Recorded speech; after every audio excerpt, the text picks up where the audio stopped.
ठीक है। तो आज हम समझेंगे कि बड़े बैंक्स अपनी प्राइस डिलीवरी कैसे करते हैं।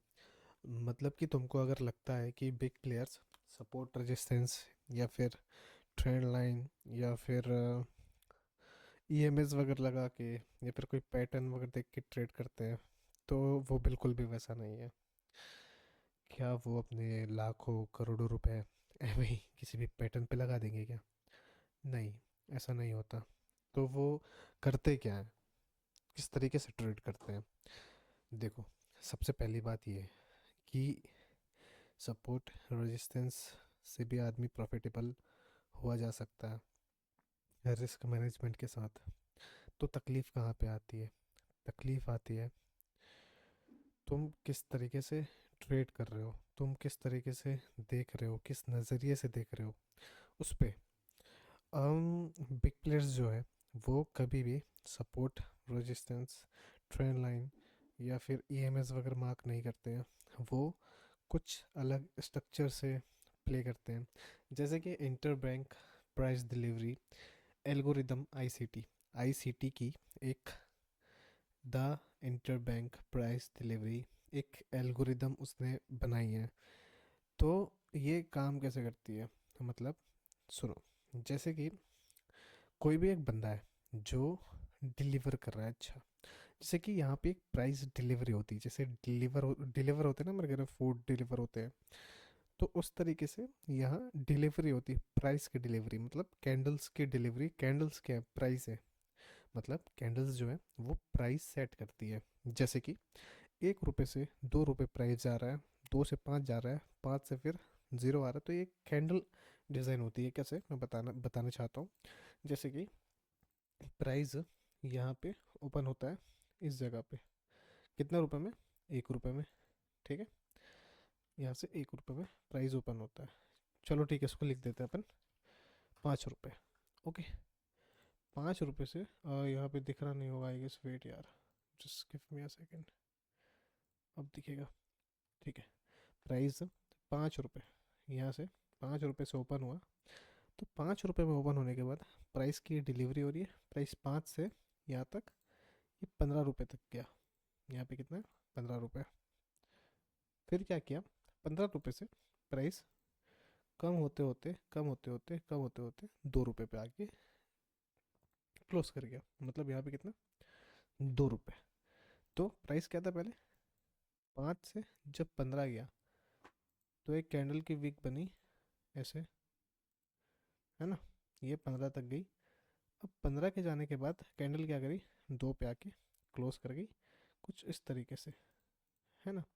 तो इस तरीके से कैंडल डिज़ाइन होती है कि कैंडल की ओपनिंग प्राइस ये है, ओपन से वो 15 गई, फिर वो 2 गई। तो मैं यही क्यों बता रहा हूँ, ये कैंडल इस तरीके से डिज़ाइन होती है जो कैंडल्स अपनी प्राइस बताती है ना? कि कैंडल किस जगह पे ओपन हुई थी, किस जगह से प्राइस ऊपर गया या फिर नीचे गया या फिर जो भी, जैसा भी।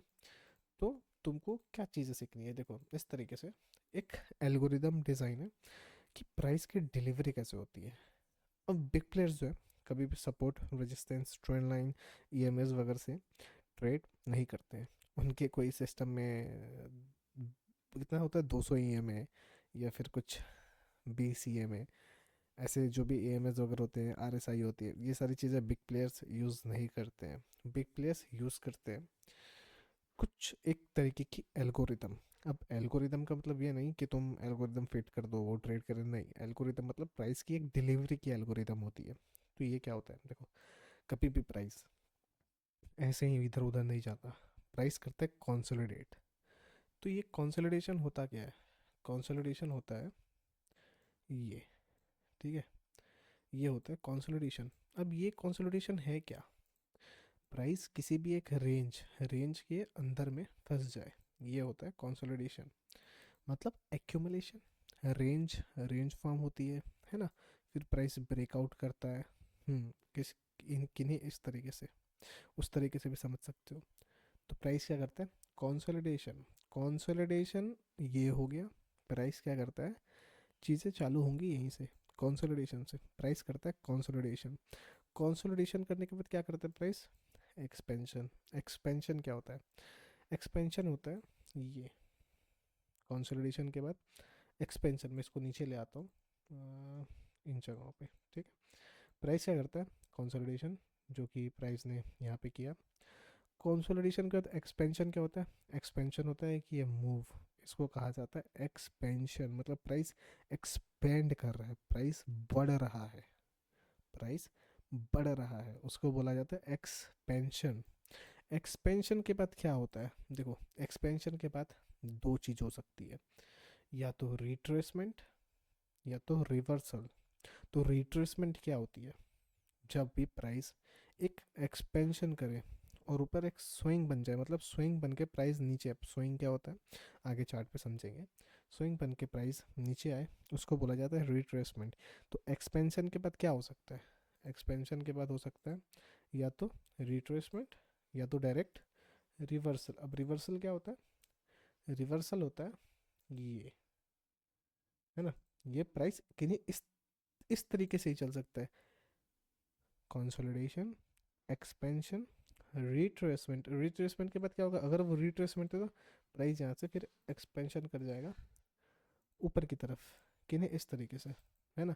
अगर वो प्राइस का रिट्रेसमेंट है तो किन्हीं इस तरीके से एक्सपेंशन कर जाएगा ऊपर की तरफ, या फिर अगर वो रिवर्सल है तो रिवर्सल, पूरा प्राइस रिवर्स कर जाएगा नीचे की तरफ, है ना। तो जैसे कि यहाँ पे अगर ये कंसोलिडेशन है, सुनो, जैसे कि आपको मैं कुछ चीज़ बता दूँ, ये कंसोलिडेशन है ना। तो कंसोलिडेशन के बाद थोड़ा बहुत प्राइस जो है इधर उधर हो सकता है, जैसे लाइक ये हो गया या ये हो गया, मतलब लाइक पहले वो एक रेंज, मतलब ये तो नहीं होगा ऐसे, इतना तो होगा नहीं, लाइक ये थोड़ा स्वीप अगर होगा कैंडल, थोड़ी बहुत इधर उधर होंगी। एक्सपेंशन मतलब एक बड़ा एक्सपेंशन है ना, जिसमें फेयर वैल्यू गैप्स हो या फिर इस तरीके से प्राइस एक्सपेंड करे। देखो सिंपल रखो चीज़ों को, समझ पाओगे। तो अब इसको चार्ट पे देखते हैं कि प्राइस काम कैसे करता है और किन ही तरीक़ों से काम करता है। जैसे कि मैं ये मंथली चार्ट है, मैं 1 आवर के टाइम फ्रेम पे आके आपको दिखाना चाहूँगा। मैंने, देखो, मैं कहीं से भी तैयारी वैयारी नहीं करता, जस्ट मैं चीज़ों को उठा रहा हूँ और आपको दिखाना चाहता हूँ कि प्राइस किस तरीके से मूव करता है। अपन कोई भी एक जगह ले लेते हैं, क्योंकि प्राइस सारी जगहों से ही उसी तरीके से ही काम करता है, ठीक है। जस्ट मैं एक बात आपको बता दूं कि प्राइस को किधर से अपन पकड़ सकते हैं ठीक है। प्राइस को अपन पकड़ते हैं इन कहीं जगहों से। अब देखो इन जगह पे क्या हुआ, प्राइस ने क्या किया? प्राइस ने किया एक कंसोलिडेशन, ठीक है। कंसोलिडेशन के बाद क्या होता है? एक्सपेंशन। एक्सपेंशन के बाद क्या आता है? रिट्रेसमेंट। रिट्रेसमेंट के बाद क्या आता है? अगेन एक्सपेंशन, ठीक है। अब इसको अपन गोल्ड की चार्ट पे जाके अच्छे से समझते हैं कि चीज़ें काम कैसे करती है। क्या, मैंने एक प्रीवियस लेक्चर बनाया था, वो थोड़ा सा उसमें वॉइस कट कट के आ रही थी, तो अपन इस वाले चार्ट पे समझना चाहते हैं, जो कि मैंने इन जगहों पे समझा के रखा हुआ था प्रीवियस लेक्चर में, ठीक है। तो वापस से मैं समझा देता हूँ आपको, मैंने स्टार्ट कहाँ से किया था, मैं समझ पाऊँ पहले उन चीज़ों को, ठीक है। क्या कहीं से भी अगर मैं स्टार्ट कर दूँ तो भी थोड़ी सी तकलीफ़ हो जाती है, और तुमको अच्छे से समझाना चाहता हूँ। जैसे कि मैं यहाँ से स्टार्ट कर देता हूँ इन जगहों से। यहाँ पे प्राइस क्या करता है? प्राइस करता है कंसोलिडेशन, ठीक है। कंसोलिडेशन के बाद, कंसोलिडेशन मतलब देखो, जैसे कि यहाँ पे ये एक कैंडल ये, ठीक है, और उसके ऊपर ये दूसरी ये, यहाँ पे प्राइस कितना देर स्पेंड किया? 1 घंटा, 2 घंटा, 3 घंटा, 4, 5, 6, 7, 8, 8 घंटा, मतलब प्राइस इस रेंज में, ये जो ये बिटवीन लो, मैं ये लो आपको मार्क करके दिखाता हूँ, ये बिटवीन लो और ये बिटवीन हाई, हाई के बीच में प्राइस ने कितने देर कंसोलिडेट किया? 1, 2, मतलब यहाँ पे अपन, मैं सही करके सीधा दिखा देता हूँ, प्राइस ने यहाँ पे कंसोलिडेट किया 15 घंटे, ठीक है। तो ये इनफ है। कंसोलिडेशन के बाद क्या होता है? एक्सपेंशन, जिस तरीके से हमने समझा था, ये कंसोलिडेशन, ठीक है, ये एक्सपेंशन। एक्सपेंशन के बाद क्या होता है? रिट्रेसमेंट। रिट्रेसमेंट के बाद अगेन एक्सपेंशन। तो वो एक्सपेंशन है या रिवर्सल है, वो आपको देखना पड़ेगा, वो बड़े टाइम फ्रेम के पीडीआरए पे को समझना पड़ेगा कि वो काम कैसे करता है, मतलब बड़े टाइम फ्रेम के पीडीआरए पे किस तरीके से वो पहुंच रहा है, किधर जाना चाहता है, बायस किधर के वो। तो अपना यहाँ पे ट्रेड कैसा होता है? कंसोलिडेशन के बाद हमको पता है कि यहाँ से एक रिवर्सल होने वाला है, तो हम ट्रेड इस जगह पे एग्जीक्यूट करेंगे, अपना एसएल इन जगहों पे रखेंगे, और जो भी अपना टीपी है, जैसे कि अपन यहाँ पे देख सकते हैं कि यहाँ पे ये क्लीन लिक्विडिटी है, तो अपना टीपी अपन ये लिक्विडिटी रख सकते हैं, ठीक है। और जो भी जहाँ तक आपको रखना चाहिए, जहाँ पे आपको दिख रहा है कि वहाँ पे ड्रॉन लिक्विडिटी है, वहाँ पे आप रख सकते हो। अगेन देखो, अगेन क्या करता है प्राइस, प्राइस इस जगह पे कंसोलिडेट करता है। देखो चीज़ें चालू होंगी एक जगह से, है ना। प्राइस यहाँ पे क्या कर रहा है, कंसोलिडेट कर रहा है। कंसोलिडेशन के बाद क्या होता है, एक्सपेंशन होता है, जो कि ये एक्सपेंशन लेके, एक्सपेंशन के बाद क्या होता है, रिट्रेसमेंट होता है या रिवर्सल होता है। तो ये क्या है, ये एक रिट्रेसमेंट है। रिट्रेसमेंट के बाद अगेन एक्सपेंशन ऊपर की तरफ, प्राइस ने ये हाई को स्विप कर लिया। अब देखो एक चीज़ और मैं दिखाना चाहता हूँ आपको, और जस्ट यहाँ पे डिलीट करके, यहाँ पे देखो, जैसे कि अगर मैं चार्ट को बदल देता हूँ 4 आवर के टाइम फ्रेम पे, ठीक है, just give me a second. अगर मैं चार्ट को बदल देता हूँ 4 आवर के टाइम फ्रेम पे, तो मेरी एक बात समझना, जस्ट मैं ये सारी ड्राइंग्स वगैरह रिमूव कर देता हूँ। मैं तुमको चीज़ों को और अच्छे से समझाना चाहता हूँ। इस तरीके से अपन देखेंगे, जिस तरीके से प्राइस ने इस जगह पे क्या किया था, कंसोलिडेट किया था, ये रहा, है ना। कंसोलिडेशन के बाद क्या हुआ, एक्सपेंशन हुआ। एक्सपेंशन के बाद क्या होता है, रिट्रेसमेंट होती है। बट ये जो बहुत बड़ा टाइम फ्रेम है ना, यहाँ पे प्राइस ने ये हाई वगैरह स्विप कर लिया, है ना। इस जगह पे ऐसे चीज़ों को देखना नहीं है तुमको, चीज़ों को देखना है तुमको एक स्पेसिफिक टाइम फ्रेम पे, एक स्पेसिफिक सेशंस पे, है ना। बट हम जस्ट एक चीज़ें समझ रहे हैं कि प्राइस की डिलीवरी कैसे होती है और किस तरीके से होती है ना। वापस से अपन 1 आवर का टाइम फ्रेम पे आ गए, क्योंकि यहाँ पे स्ट्रक्चर ज़्यादा होता है। जैसे कि अपन देखते हैं कहाँ पे कंसोलिडेशन है, यहाँ पे एक कंसोलिडेशन है। कंसोलिडेशन के बाद क्या हुआ, एक्सपेंशन। एक्सपेंशन के बाद क्या हुआ, रिट्रेसमेंट। रिट्रेसमेंट के बाद क्या हुआ, अगेन एक्सपेंशन। तो यहाँ पे हमारा ट्रेड कैसे होता है, कुछ इस तरीके से, इसके ऊपर एसएल होता है हमारा यहाँ पे। फिर ये हमारा जो भी यहाँ पे अगर आप टारगेट रखना चाहते हैं इन जगहों पे, या फिर यहाँ पे एक बड़े टाइम फ्रेम की लिक्विडिटीज़ हैं, जैसे कि यहाँ पे इक्वल लोज हैं इन जगहों पे, ये रहे, है ना। और अपना टारगेट कुछ इन जगहों पे होता है। अगेन प्राइस क्या करता है, प्राइस इस जगह पे कंसोलिडेट करता है, किन जगहों पे, ये देखो इन जगहों पे प्राइस ने कंसोलिडेशन किया। कंसोलिडेशन का क्या होता है, expansion, retracement, again price higher. तो यहाँ पे मेरी एंट्री किस तरीके से होती, यहाँ पे मेरी एंट्री होती कुछ इस तरीके से, हमारा एसएल होता है इसके बिलो या फिर इसके बिलो। और जो भी आपका टारगेट वगैरह आप रखना चाहते हो, जैसे कि अगर मैं यहाँ पे देखूँ, तो यहाँ पे ये इस तरीके से एक इक्वल हाइज बना के प्राइस नीचे आया था, तो मे बी मैं टारगेट इन जगहों तक का रखता, है ना, इन जगहों तक का, जो कि इजी होता है। अब देखो फिर से प्राइस को यहाँ से समझने का अपन ट्राई करते हैं, किन जगहों से, इन जगहों से। क्या इन जगहों पे ये एक एक्सपेंशन है, ये सॉरी कंसोलिडेशन है, क्या आप इसको कंसोलिडेशन मानेंगे, नहीं। यहाँ पे प्राइस हायर गया है, फिर प्राइस लोअर आया, तो ऐसी जगह पे कंसोलिडेशन नहीं माना जाता है। कंसोलिडेशन मतलब जैसे कि यहाँ पे देख सकते हो, प्राइस एक ही जगह पे बहुत टाइम तक रुका हुआ हो, उसको अपन कंसोलिडेशन मानते हैं, इस तरीके का, ठीक है। बट ये जो चीज़ें हैं ये शुरुआत में होनी चाहिए, जैसे कि यहाँ पे एक शुरुआत है, शुरुआत में कंसोलिडेशन हुआ है इस तरीके से। तो प्राइस की डिलीवरी क्या कहती है, अब कंसोलिडेशन और रिवर्सल कैसा होता है, ये भी अपन थोड़ा सा चार्ट में देख लेते हैं, अगर कहीं दिखे तो, ठीक है। यहाँ पे दिख रहा है इन जगहों पे, रिवर्सल देखना है ना हमको, ठीक है, रिवर्सल भी दिखा देता हूँ मैं। Just give me second. क्या मैं तैयारी करके आया नहीं हूँ, अगर मैं लाइक लोगों की तरह तैयारी करके आऊँ तो फिर क्या ही मतलब, ठीक है। देखो जैसे कि इस जगह पे प्राइस ने कंसोलिडेट किया, यहाँ पे कितने देर रुका है प्राइस, देखो यहाँ से लेके यहाँ तक प्राइस रुका है यहाँ पे 16 घंटे। तो कंसोलिडेशन हुआ, एक्सपेंशन हुआ, ठीक है। एक्सपेंशन के बाद क्या होता है, या तो रिट्रेसमेंट होता है या तो रिवर्सल होता है। यहाँ पे एक्सपेंशन हुआ, अब ये रिवर्सल हो गया, और फिर ये वापस से प्राइस हायर से लोअर। तो अब वापस से डाउन साइड पे चीज़ें कैसे काम करेंगी वो भी दिखा देता हूँ। मतलब सेम ही तरीके से काम करेंगी चीज़ें, जस्ट आपको उन चीज़ों को समझना पड़ेगा। जैसे कि अपन देखते हैं यहाँ पे प्राइस ने एक कंसोलिडेशन किया, कंसोलिडेशन करने के बाद क्या हुआ, ये हुआ एक्सपेंशन लेग, ओके। एक्सपेंशन के बाद क्या होता है, रिट्रेसमेंट या फिर रिवर्सल। तो ये प्राइस रिट्रेसमेंट किया यहाँ तक, जस्ट मैं आपको स्ट्रक्चर दिखा रहा हूँ यहाँ पे, एक सेकेंड, यहाँ पे कंसोलिडेशन, ठीक है, यहाँ पे एक्सपेंशन, यहाँ पे ये रिट्रेसमेंट, अगेन ये एक्सपेंशन। तो आपका यहाँ पे ट्रेड कैसा होता, यहाँ पे आप अपना टारगेट एग्जीक्यूट करते, ये आपका एसएल होता, और ये आपका टीपी जो भी यहाँ पे अगर आप रखना चाहते हो, जैसे कि ये लोज वगैरह यहाँ पे, या फिर लाइक ये मैनुपुलेशन वाली लेग का ये पार्ट, क्योंकि यहाँ पे एक प्राइस ने मैनुपुलेट किया था ना इस जगह पे, तो लाइक ये पार्ट आप अपना टारगेट रख सकते हो। अगेन से चीज़ें वैसे ही चालू होंगी और इस तरीके से ही चलती जाएंगी, इस तरीके से ही चलेंगे। जैसे यहाँ पे प्राइस ने कंसोलिडेट किया, एक्सपेंशन किया, रिट्रेसमेंट किया, अगेन एक्सपेंशन किया, अगेन रिट्रेसमेंट किया, अगेन एक्सपेंशन किया, है ना। तो तुम इन जगहों पे फंस जाते हो। जैसे कि तुम देखोगे इस जगह पे प्राइस कंसोलिडेशन किया, तो कंसोलिडेशन के बाद क्या होता है, एक्सपेंशन होता है नीचे की तरफ या फिर ऊपर की तरफ, है ना। तो प्राइस ने क्या किया, ये एक्सपेंशन किया, ठीक है। अब अगर तुम इसको मान लो कि प्राइस इन कहीं प्रीमियम एरिया पे आके नीचे आए, तो ऐसा कभी होगा नहीं।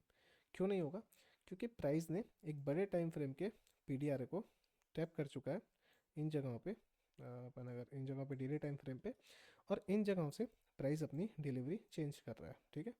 तो इसको छोटे टाइम फ्रेम पे मैं तुमको जाके दिखा देता हूँ कि छोटे टाइम फ्रेम पे भी वैसे ही चीज़ें काम करेंगी। जैसा कि मैं यहाँ से यहाँ तक प्राइस को काट देता हूँ, अपन 15 मिनट में जाके देखते हैं कि यहाँ से प्राइस ने क्या किया है, ठीक है। उन छोटी छोटी चीज़ों को समझना पड़ेगा तुमको। देखो प्राइस ने यहाँ पे क्या किया है, कंसोलिडेशन किया है इन जगहों पे। कंसोलिडेशन के बाद क्या होता है, एक्सपेंशन होता है या रिवर्सल होता है। अगर ये बड़े टाइम फ्रेम के पीडीआर को टैप किया है, तो कंसोलिडेशन के बाद क्या होगा, एक्सपेंशन। एक्सपेंशन के बाद क्या होगा, ये एक्सपेंशन लगेगा। एक्सपेंशन के बाद क्या होगा, रिट्रेसमेंट होगा, जो कि किन्हीं इन तरीक़ों से। और रिट्रेसमेंट के बाद क्या होता है, अगेन प्राइस हायर की तरफ चले जाता है। तो ये देखो, अगर ये रिट्रेसमेंट है तो ये एक्सपेंशन है। तो किन्हीं इस तरीके से ही प्राइस चलता है। मतलब ये एल्गोरिदम है, ये एक प्राइस डिलीवरी का तरीका है। क्यों कंसोलिडेशन होता है, क्योंकि वहाँ पे ऑर्डर्स बिल्ड होते हैं। बिग प्लेयर के ऑर्डर कुछ नहीं होते, 2 लॉट 3 लॉट नहीं होते, उनके ऑर्डर बहुत बड़े होते हैं, तो उनको कंसोलिडेट करना पड़ता है प्राइस को। जैसे कि इन जगहों पे भी प्राइस ने कंसोलिडेट किया, ये है ना। तो कंसोलिडेशन के बाद अगर अब इसको एक्सपेंशन, जैसे कि देखो यहाँ पे प्राइस कुछ घंटे रुका हुआ था, कंसोलिडेशन के बाद क्या हुआ, प्राइस ने एक्सपेंशन किया। एक्सपेंशन के बाद क्या हो सकता है, या तो रिट्रेसमेंट या तो रिवर्सल। तो ये क्या हुआ, रिवर्सल। अगेन प्राइस ने क्या किया, रिट्रेसमेंट, फिर एक्सपेंशन, फिर रिट्रेसमेंट, फिर एक्सपेंशन। मतलब प्राइस की एक एल्गोरिदम है, प्राइस एक दिशा में जाता है। जैसे कि यहाँ से प्राइस एक दिशा में निकला, तो फिर वो एक दिशा में जा रहा है। जो भी उसके अपोजिट वाली लेग्स है, ये बहुत स्लोली होंगी, लेथार्जिक होंगी, मतलब स्लोली स्लोली स्लोली स्लोली ऊपर जाएंगे, मतलब लिक्विडिटीज़ वगैरह बिल्ड करते हुए। जैसे कि अगर मैं रिटेल प्लेयर की तुमको यहाँ पे थिंकिंग दिखाऊं, जब प्राइस ऊपर गया है, तो यहाँ पे रिटेल प्लेयर कैसे फंसे हैं, उनको तुम समझने की कोशिश करना, ठीक है। जहाँ पे भी रिटेलर प्लेयर इन्वॉल्व होते हैं, वहाँ पे प्राइस एक ट्रेंड लाइन लिक्विडिटी के हिसाब से आगे बढ़ता है, या तो सपोर्ट रेजिस्टेंस बनाते हुए आगे बढ़ता है। यहाँ पे देखो एक ट्रेंड लाइन बनते हुए जा रही है। क्यों, क्योंकि यहाँ पे रिटेल बैठ रहे हैं, है ना।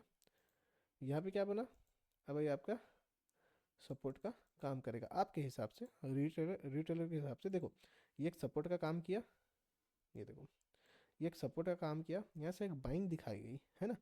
बट रियल चीज़ क्या है, अगर आप देखोगे 5 मिनट में, consolidation, expansion, retracement, expansion, retracement, expansion, है ना। इन्हीं तरीक़ों से प्राइस चलते हुए आ रहा है। यहाँ पे एक सपोर्ट पे बाइंग दिखाई गई, और फिर प्राइस अपने डायरेक्शन में चला गया। देखो वहाँ पे भी एक सपोर्ट था, यहाँ पे भी एक बाइंग दिखाई गई, ये भी एक सपोर्ट था, यहाँ पे भी एक बाइंग दिखाई गई, फिर प्राइस अपने डायरेक्शन में निकल गया। क्यों, क्योंकि बिग बड़े टाइम फ्रेम पे, जो कि मेरा 1 आवर का टाइम फ्रेम है, 1 आवर का टाइम फ्रेम पे क्या हुआ है, consolidation, expansion, reversal, retracement, expansion, ठीक है। किन्हीं इन तरीक़ों से प्राइस चलता है। तो तुमको उन चीज़ों को नोटिस करना होता है कि प्राइस किस डायरेक्शन में जाना चाहता है। यहाँ पे क्या प्राइस ने बड़े टाइम फ्रेम की लिक्विडिटी ली है, हाँ ली है, तो इन्हीं तरीक़ों से कुछ तुमको चलना पड़ता है। तो बहुत इजी है। कुछ भी समझ में ना आया हो तो बिल्कुल कमेंट करो। और तुम भैया मेरा तो चैनल नया है, तुम तो शेयर लाइक करते ही नहीं हो। अगर इस तरीके का तुमको कंटेंट चाहिए इतना डीप नॉलेज में, तो फिर मैं आगे बताऊंगा कि किस टाइम फ्रेम के हिसाब से, किस टाइम फ्रेम पे हमको ट्रेड करना होता है ना। जैसे कि अगर ये 1 आवर है, और 1 आवर पे जब ये रिट्रेसमेंट हो रहा है ऊपर की तरफ, मैं तुमको बता देता हूँ 5 मिनट में जाके, ठीक है। जब price, give me a second, जब प्राइस ये रिट्रेसमेंट कर रहा है ऊपर की तरफ जाते हुए यहाँ पे, है ना, इस तरीके से। तो यहाँ पे क्या हो रहा है, कंसोलिडेशन हुआ, एक्सपेंशन हुआ, ये रिट्रेसमेंट हुआ, अगेन ये expansion, again retracement, again expansion, again retracement, again expansion. मतलब कि अगर आप देखोगे तो प्राइस एक जगह पे 10 मिनट यहाँ पे रुका था, 5 मिनट की दो कैंडल, ये इसके अंदर में कंसोलिडेशन, एक्सपेंशन, रिट्रेसमेंट, फिर यहाँ पे क्या हुआ, कंसोलिडेशन हुआ अगेन से इस जगह पे, एक्सपेंशन, रिट्रेसमेंट, अगेन जो प्राइस ने पूरा तुमको दिखा दिया बड़े टाइम फ्रेम की एक लिक्विडिटी की यहाँ पे टारगेट था ये वाला 1 आवर पे, जो कि ये हो गया। अगेन यहाँ पे जो कि एसएमसी या फिर देखते हैं यहाँ पे जैसे कि इस लिक्विडिटी को उसने टारगेट कर दिया। देखो मोस्टली जो ऑर्डर्स होते हैं इनके वो इन जगहों पे फिल हुए हैं, इन जगहों पे, इन जगहों पे, क्योंकि यहाँ से पूरी बाइंग दिखाई गई है लाइक इन जगहों तक, है ना। तो वापस से क्या करेगा प्राइस इन फ्यूचर, इन जगहों पे आएगा, फिर प्राइस इनको टैप करके नीचे की तरफ फॉल कर जाएगा। क्यों? क्योंकि ऐसे ही चीज़ें चलती है, जहाँ से तुम बाय करते हो वहाँ से वो सेल करते हैं। ठीक है, इन फ्यूचर जब भी यहाँ पे प्राइस आएगा तो वो उस तरीके से सेल हो जाएगा, बट वो तुमको चीज़ों को समझना पड़ेगा कि चीज़ें एक्चुअल में काम कैसे करती हैं। ठीक है, अब जैसे कि मैं देख रहा हूँ, मेरे को पता है कि इन जगहों पे, इन जगहों पे एक बिग प्लेयर ने यहाँ से बाइंग करवाई है रिटेलरों को, और फिर प्राइस इन जगहों को टैप करके फॉल कर गया। देखो कितना सिंपल है ना। क्यों? क्योंकि यहाँ पे ये एक सपोर्ट, देखो वही तो बात हो गई ना, ये क्या था, ये एक सपोर्ट था, सपोर्ट टूट गया, रेजिस्टेंस बना, रेजिस्टेंस टूट गया, सपोर्ट बना। तो यहाँ से जो भी है वो बाइंग का सोचा होगा, लेकिन क्या हुआ, प्राइस इस जगह पे टैप करके प्राइस नीचे की तरफ फॉल कर गया, सिंपल। तो इस जगह पे आप कैसे ट्रेड करते, अगर आप ये फॉलो करते प्राइस डिलीवरी, तो अपन उनको देख उसको देख लेते हैं कि प्राइस डिलीवरी आप इन जगहों पे कैसे वो कर सकते थे, लाइक ट्रेड कर सकते थे। जैसे कि छोटे टाइम फ्रेम पे जाते हैं अपन, तो एक second, just give me a second. Chart थोड़ा सा लैग कर रहा है, पता नहीं क्यों। बस हम पहुंच गए उस जगह पे। ओके, देखो क्या हुआ, प्राइस कंसोलिडेशन फेज में था यहाँ तक, है ना। ये प्राइस के लिए कंसोलिडेशन है मान के चलो।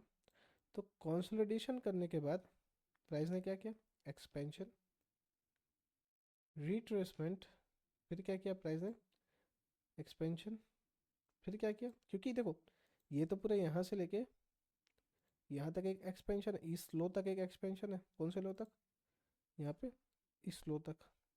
फिर क्या किया प्राइस ने, रिट्रेसमेंट, फिर क्या किया, एक्सपेंशन। अगर आप इसको बीच में नहीं पकड़ना है, ये सारे ऊपर ही चीज़ों को देखना है, मतलब शुरुआत ही उन्हीं चीज़ों से होगी, फिर अगेन से प्राइस अपने डायरेक्शन में वापस से निकल जाता है। तो बड़े टाइम फ्रेम पे देखना है हमको, हर चीज़ें हर एंट्रीज नहीं पकड़नी है, बस जस्ट एक वो सिंपल सा था। हाँ, और प्राइस इन जगहों पे कैसे जाएगा, जैसे कि जब रिटेलर को एक बाइंग दिखाएगा, तो ये देखो यहाँ से कितनी प्यारी एक बाइंग वगैरह दिखाई गई है ट्रेंड लाइन से। तो तुम यहाँ पे ट्रेंड लाइन वाले बाय किए, और जस्ट वो तुमको, अगर तुम यहाँ से बाय करके किस्मत से तुम यहाँ पे बेच देते हो, तो तुमको इतना दिला के अपना वो इतना ले गए।